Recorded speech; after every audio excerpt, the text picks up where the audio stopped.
questão 46 agora. UDESC 2016. Os miriápodes pertencem a um subfilo dos artrópodes que agrupam animais segmentados com um elevado número de pernas, tais como lacraias e piolhos de cobra. Como mecanismo de defesa, estes animais produzem uma substância chamada amigdalina, que é liberado juntamente com as enzimas que hidrolisa tal composto, transformando-o em açúcares, benzaldeído e ácido cianídrico, conforme o processo bioquímico descrito na figura. Então, vocês podem perceber que esse composto, na presença de enzimas e água, haverá a produção de açúcares, que seria esse composto, açúcares, um açúcar, né, aqui, um benzaldeído e o ácido cianídrico. Então, essa reação, na presença de enzimas, vai haver a produção desses 3 compostos. Dando sequência aí às perguntas, vamos lá. Considerando a reação bioquímica descrita, assinale a alternativa correta. Nenhuma ligação glicosídica é quebrada, uma vez que os anéis de glicose presentes no reagente permanecem intactos nos produtos da reação. Esse quesito, vamos lá para o nosso quadro, que eu vou mostrar para vocês. Ligação glicosídica. A ligação glicosídica seria as ligações que acontecem entre as moléculas de açúcar. Então, eu posso dizer que aqui seria um monossacarídeo. Aqui seria um outro monossacarídeo. Esses monossacarídeos, eles estão conectados, por uma ligação glicosídica. Então, o quesito ele está incorreto. Por quê? Porque vai ocorrer mudança, sim, nos anéis de glicose na reação. Por quê? Porque vai haver quebra dessa ligação glicosídica, havendo a formação de um tipo, ou de 2, né, no caso, monossacarídeos.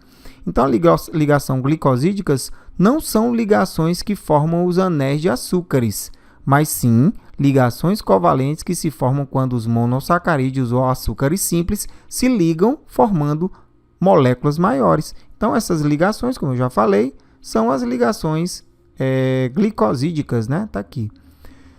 A ligação entre 2 a 10 moléculas denomina-se oligossacarídeo. Quando constituídas por 2 açúcares simples, denomina-se disacarídeo e é a forma mais comum em alimentos. Então, isso aqui é um exemplo de disacarídeo. Se eu tivesse mais monossacarídeos unidos aqui, seria um oligossacarídeo. Muito bem. Então, voltando lá à nossa questão, letra B, letra A. Nenhuma ligação glicosídica é quebrada. Já é falso, porque há quebra, sim, de ligações glicosídicas. Letra B.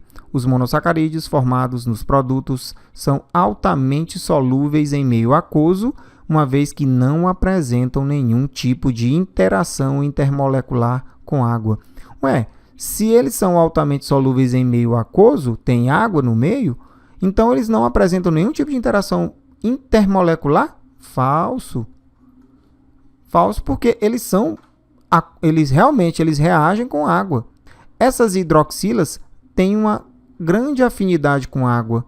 Então, onde houver hidroxila aqui, vai haver junção, sim, com água. Então, esse quesito ele é incorreto. O monossacarídeo tem hidroxila. Então, os monossacarídeos formados dos produtos são altamente solúveis em meio aquoso, pois apresentam ligações de hidrogênio com a água. Observação importante, pessoal. O grupo hidroxila dos monossacarídeos pode ser polar.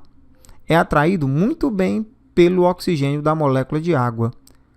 Mas aí vem a pergunta, eu falei, né? Polar. O que é mesmo uma molécula polar? E o que é realmente uma molécula? Se tem a molécula polar, também existe a molécula apolar. O que são moléculas polares e o que são moléculas apolares? Bom, eu vou ser bem resumido aqui na minha explicação. Molécula polar é aquela que são moléculas que formam polos em sua estrutura. E a apolar são aquelas que não formam polos. Não formam. elas não formam polos, né? Então, logicamente, né, não vai se ter um polo positivo nem um polo negativo. Então, vejamos, por exemplo, a molécula de água. Ela possui, em um lado de sua molécula, uma característica positiva e outra característica, do outro lado, né, uma característica negativa. Então, vamos lá. Olha como seria aqui a molécula de água. A molécula de água ela possui características polares. Por quê? Porque ela possui um lado da molécula como polo característico, tendo uma característica de negativa, ou melhor, positiva, e o outro lado da molécula, a outra ponta, uma característica negativa. Então, ela formou polos, não é verdade? Então, moléculas, isso é importante também, moléculas polares, polar, se une a moléculas polares. E moléculas apolares se unem a moléculas apolares também. Polar com apolar não se une, certo? Tudo bem. Então, lembre-se também desse detalhe, viu? É importante. Muitas moléculas polares interagem com moléculas polares. Claro, os exemplos que a gente tem, por exemplo, água e álcool, água e açúcar, não se misturam? Então, o açúcar é uma molécula polar e a água também é uma molécula polar. A água e o álcool. Como a gente sabe que a água ela é uma molécula polar, então o álcool, se mistura com ela, também vai ser uma molécula polar. Já moléculas apolares, elas interagem apenas com moléculas apolares, lembre, né? Exemplo de moléculas apolares são aquelas moléculas derivadas de óleo e gordura. Se você, por exemplo, pegar um copo de óleo, né, com óleo e misturar com em um copo, né, com água, você vai ver que eles não vão misturar. Você pode mexer lá o dia inteiro, mas eles não vão misturar. Então, se a água é polar, então o óleo é o quê? Porque não se mistura com ela? É composto por moléculas apolares. Então, moléculas polares só se unem a moléculas polares e apolares só se unem a moléculas apolares. Letra B, falso. Letra C, o ácido cianídrico formado após a reação pode ser considerado um ácido forte, uma vez que apresenta um Ka, uma constante ácida, né, de acidez, 4,9 vezes 10 a menos 10. Então, o que seria esse Ka? Essa questão ela está incorreta. Por quê? O valor baixo da constante de acidez, também chamado de Ka, indica que o ácido cianídrico ele é um ácido fraco. Então, quanto menor for essa constante de acidez, o ácido ele vai ser muito fraco, né, ou médio. Nesse caso aqui, a gente está vendo essa tabela, né, ele está mostrando que é dividido em ácidos muito fracos ou muito fortes, né, e forte também. Então, quanto menor for esse valor, mais fraco vai ser o ácido. Então, o ácido aqui que a gente está falando seria qual? O ácido cianídrico, o HCN. Onde é que a gente encontra ele? Está aqui, ó. Olha aqui, ó, a constante de acidez dele é muito baixa, é um número muito pequeno. Ó. Então, 4,9 vezes 10 a menos 10 é 0,00000, vários zeros, 10 zeros, né? 49. Então, é um ácido muito fraco, diferente do que a questão fala, né? É um ácido forte que não é. Então, letra C é falso. Considerando que a quantidade de ácido cianídrico necessário para gerar uma dose letal para uma pessoa adulta é de 0,06 gramas. A massa de amigdalina necessária para que ocorra este fato será de 10,1 gramas. Vamos fazer o cálculo? Vamos lá. Então, eu vou apagar isso aqui para a gente ganhar espaço. Então, esse quesito letra D, ele é incorreto. Olha aí, vamos lá. Amigdalina. Qual seria a composição, a fórmula química dela? C20H27NO11. Produzindo o ácido cianídrico. Então, a massa molecular aqui da amigdalina seria de 457 gramas.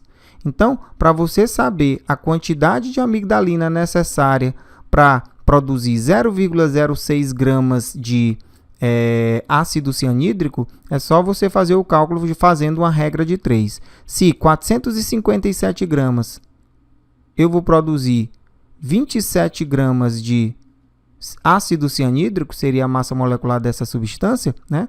Então, quantos gramas de amigdalina eu necessito para produzir 0,06, que é a quantidade, a dose que pode matar, né, ser letal a uma pessoa, né? O que a questão diz? Letal, exatamente. Então, eu faço essa regra de 3 e aí o valor, o resultado será de 1,01 grama, então, e não 10,1 gramas, né? Eu multiplico esse valor por esse. Em seguida, divido o resultado desse valor por esse aqui, que seria o resultado 1,01 grama. Tente fazer aí no seu caderno, você vai encontrar esse resultado. Então, o quesito aqui também é falso. Então, após o processo bioquímico de hidrólise, apenas algumas funções heterosselecionadas são quebradas para dar origem aos produtos. Letra A é a resposta correta.